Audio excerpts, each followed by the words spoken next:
손수건은 초나라 장왕의 재상이죠. 다시 말하면 초나라 장왕 때 재상을 했다. 그러면 그냥 이건 훌륭한 재상이에요. 그러면 이분의 공적이 뭐냐? 이 사기에 써놓은 거 보면 좀 낯간지러운데 사마천이 말하는 손수건가 이렇게 만든 비결이 뭐냐?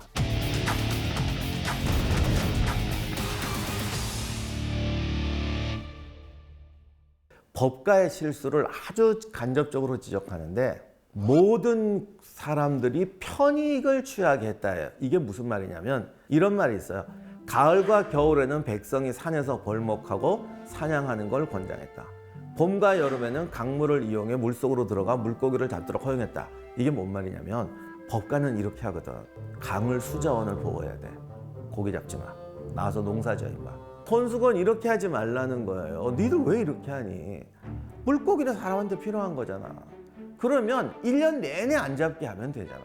그러니까 항상 규정은 아웃라인만 잡고 나머지는 자율적으로 할 수 있게 하고 그 자율이 안 되는 부분에 대해서 법으로 할 건지 교화로 할 건지 이것도 굉장히 고민해서 해야 된다라는 건데 초기의 법가는 그걸 못합니다. 그러니까 이런 식으로 생각한 거예요. 직육면체를 딱딱 쌓는 거야. 세상이 깔끔할 것 같잖아요. 그렇게 했어요. 진짜 그렇게 했어요. 그랬더니 이게 두 가지 문제가 생겨. 첫째, 테트리스는 되지. 테트리스는 딱 해서 껴맞추면 되잖아. 근데 세상이 어디 그래? 테트리스는 이 면이 정확하단 말이에요. 근데 사람마다 크기도 다르고 이게 각형이 안 맞아. 그러니까 테트리스로 하면은 절대 못 맞춰요. 또 하나, 계속 변해요. 사각형이 원이 안 된다고 그래도 크기와 표면에 미묘한 균열은 계속 생긴다고. 그리 나사가 100종류인데 다 조금씩 다르다고 해봐요. 그 기계가 돌아가나.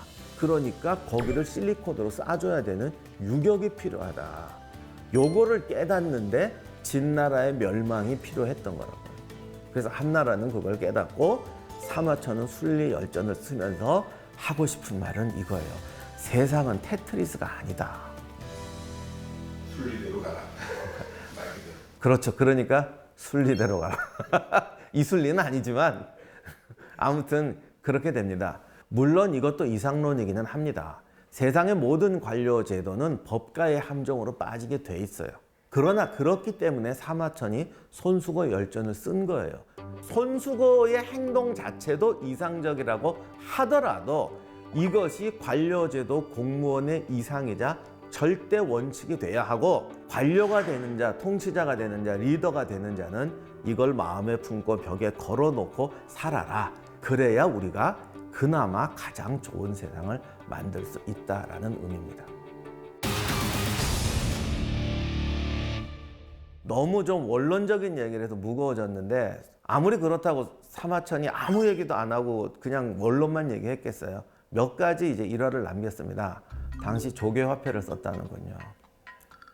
그런데 저도 중국의 박물관에 가시면 지금도 조개화폐 있는데 요게 또 재미난 게 우리가 아는 바지락 같은 거 그건 잘 깨질 거 아닙니까? 껍질 두꺼운 거 이렇게 푹 쌓인 거 있잖아요. 그런 것도 많이 써요. 아무튼 조개화폐가 너무 가볍더라. 그래서 무게를 키웠답니다. 근데 죄송한데 나 요거만은 뜻을 정확히 모르겠어요. 조개화폐를 가볍다고 해서 무게를 키웠다는 것은 이건 뭔가 화폐 정책이거든요. 뭐 은화 대신 뭐 지폐를 통용시켰다거나 아니면 뭐 10원짜리 지폐를 5만 원짜리로 액면가를 높였다거나 이런 건데 이 경제 정책이 정확히 뭘 말하는지는 저도 공부를 좀 더 해봐야겠어요.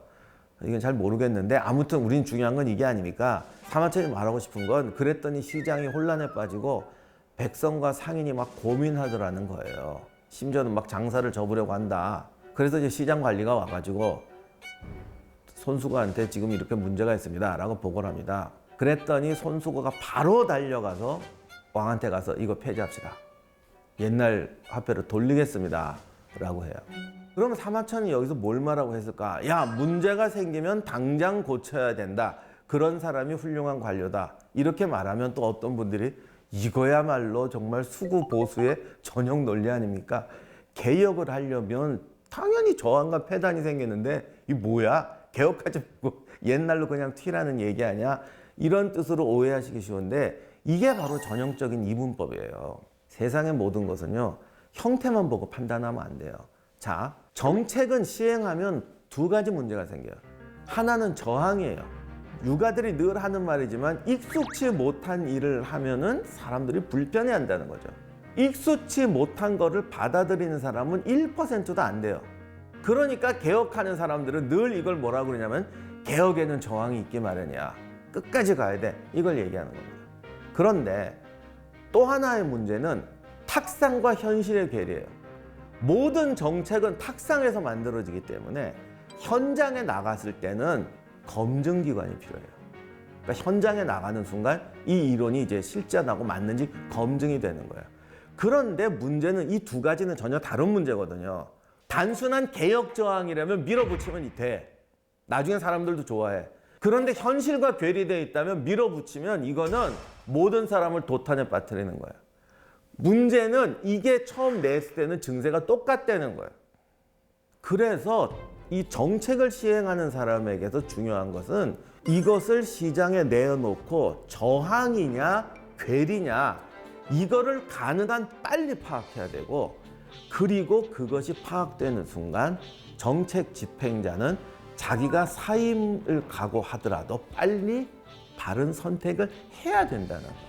그런데 많은 통치자들이 또는 관료들이 또는 리더들이 이걸 어떻게 하냐면 둘 중에 하나를 붙들어 버려요. 이건 개혁저항이야, 개혁저항이야. 판단에서 틀려요.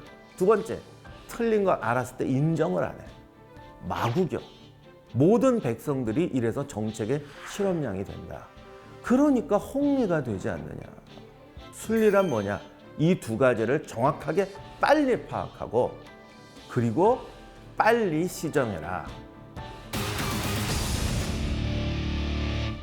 사실 사마천이 좋은 일화만 남겨서 그렇죠. 손수건은 장왕 치세에 3번 재상을 했다고 되어 있습니다. 3번 재상을 했다는 게 뭔 뜻이겠어요? 3번 쫓겨났다는 얘기지. 그런데 그 다음에 아주 이런 말이 있어요. 내가 3번이나 재상으로 등용되었지만 기뻐하지 않았다. 왜? 내 능력으로 등용된 거 아니라 남이 나를 추천해서 등용이 된 거다. 아, 저 뭐야? 저 사람 자존심 덩어리야. 왜 저래? 가만히 이 말 음미를 해보면 자신은 뭔가 정치적 신념과 어떤 그 생각이 있었던 거예요. 그런데 내 뜻을 제대로 펴지 못했다. 근데 이 말은 뭐냐면 자기는 그런 것하고 타협하지 않았다는 거잖아요. 그래서 바지 사장으로 불렀더니 나 싫어할 거야. 그래서 쫓겨나고 또 바지 사장으로 불렀더니 또 쫓겨나고 이런 거 반복하면서도 끝내 나는 정확한 현실을 가지고 판단하겠다는 원칙을 고수했다는 거 아닙니까? 즉 그는 왕의 눈치도 보는 사람이 아니고 백성의 눈치도 보는 사람이 아니다라는 의미입니다. 우리는 잘린 내용은 몰라요. 근데 왕이 잘랐던 백성들이 스트라이크를 해서 잘랐던 자기는 올바른 일을 했고 그들의 눈치를 보지 않았다라는 뜻입니다. 물론 이거 잘못 이해하면 저 아저씨 꼴통 아니야 이렇게 말할 수도 있는데, 그래서 사마천이 결론을 적어 놓은 거 아니에요. 정책이 훌륭했다는 거 아니에요. 하지만 왕하고도 타협하지 않고 백성하고도 타협하지 않고 진실을 쫓았기 때문에 이런 굴곡을 겪었다. 이런 사람이 진짜 지도자다라고 말한 겁니다. 그리고 이제 또 하나 일화를 말하고 있는데 이건 정말 유명한 건데 수레가 낮았답니다. 그러니까 바퀴가 낮았대요. 왜 낮았는지 모르겠어요. 근데 초나라 장왕도 이제 춘추오패한이에요. 그래서 이제 뭐랄까 멀리 가고 싶잖아요. 정복하려면. 그리고 정복하려면 원래 자기 땅을 벗어나야 되잖아요. 그러니까 이런 데 돼요. 그러려면 바퀴가 커져야 돼요. 원래 바퀴가 커지면 승차감이 나빠지고 대신에 문턱 돌뿌리도 건너고 이렇게 되는. 그러니까 장왕이 비전이 있으니까 야 바퀴를 크게 하고 수를 높여라 라고 얘기를 합니다. 바퀴가 높인다는 건 이유가 분명하잖아요. 이게 지도자가 흔히 빠진 함정인데 너무 당연하잖아. 야 우리 부국강병 해야 돼.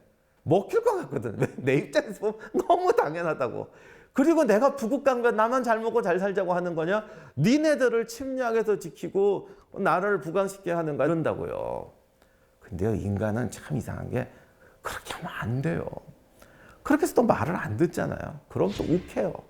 내가 백성을 위해서 이런 안을 내놨는데 말을 안 들어? 이제부터 패! 그렇게 하면 안 돼. 항상 그들 스스로 동의하게 만들어야 된다. 그래서 손수가 이런 말을 하죠. 바퀴를 높이라는 명령을 내리지 마시고 문지방을 높이십시오. 사실 이게 옆으로 치나 내치나 똑같은 얘기인데 정말 중요한 건 이거예요. 당신이 원하는 걸 직접적으로 요구하지 말라는 거예요. 문지방을 높여놓으면 바퀴가 낮으면 가다가 걸리잖아요. 그러면 내려야 돼요. 그래서 바퀴를 넘겨야 돼요. 맨날 내렸다 올렸다 하면 얼마나 짜증나겠어요. 결국 스스로 바퀴를 높일 것이다. 그리고 제일 중요한 거, 바퀴가 높은 것이 불편한 것보다 문지방이 높아졌기 때문에 바퀴 높은 게 더 편하게 느낄 것이다. 그 말의 진짜 뜻은 당신의 정책에 동의하게 하라는 거예요. 너 왜 못 알아들어? 너 왜 이걸 몰라라고 말하지 말고 그 사람이 깨닫게 하란 말이에요. 이게 손수고 열전의 핵심입니다. 이상으로 마치도록 하겠습니다. 감사합니다.